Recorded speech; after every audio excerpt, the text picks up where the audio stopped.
Morning, 30 August 2018. Two quick thoughts for lessons learned or ongoing lessons from South Africa. Number one, if your government is no longer doing the will of the people, that government will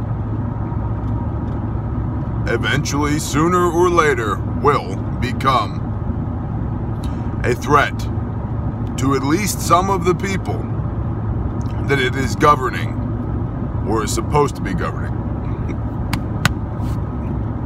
That is number one. And that will resonate with some of you and that will piss some of you off. But it is a historical fact. And I know everybody has their own personal truth these days, but personal truth, lots of people have been killed by their own government. Tens of millions, if not hundreds of millions. So, the canary in the coal mine on this is how well is your government doing the will of its citizenry? That could never happen here. Wake up. Number two, if said government tries to take land, infrastructure, business from the people, an armed populace will represent a major problem for said government. It's been said many a time that gun confiscations always precede genocides, always precede hostile takeovers by governments. That when a bad government wants to get its people in line, get them to do bad things, wants to exert its will over its citizenry, the first thing to go are the firearms. Because an armed society is a polite society. It's very hard for you to tell me what I'm gonna do when I'm pointing a gun at you. Okay? And vice versa.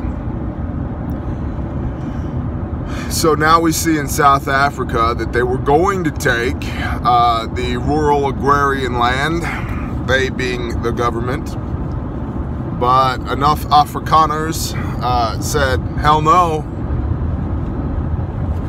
You can have my guns one round at a time.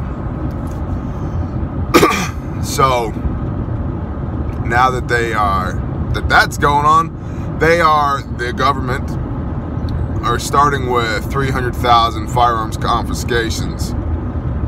I don't know all the details on that. I don't need to know all the details on that because I am a student of history and I can tell you they're not going to stop at 300,000 guns.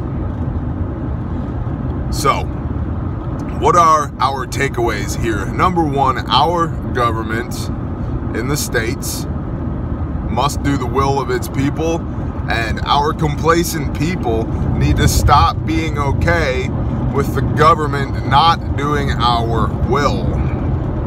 Now, our will is obviously divided by design. That's another video for another time. But we are an end-stage decadent empire where the political class has disdain for the warrior class, the agrarian class, all the blue-collar trades, and most of the white-collar trades. They are above us in their mind, and we've allowed them to be there. We've built the pedestals that they're standing on, and we're, by and large, as a society, okay with it. That's not a good thing. Number two, when you have teeth, things think twice about attacking you. There's a lot of directions we can go with this, but I would simply say, be armed at all times, know how to use those weapons, know how to operate as a small unit, and know as a small unit where you're going to form a larger unit if you need to. I will just put it at that. So, I'm going to be very interested in what happens in South Africa in the days, weeks, months ahead. But I'm pretty sure I know how it's going to go. Maybe not the minutia, but the broad strokes. Yeah. It's just history repeating itself.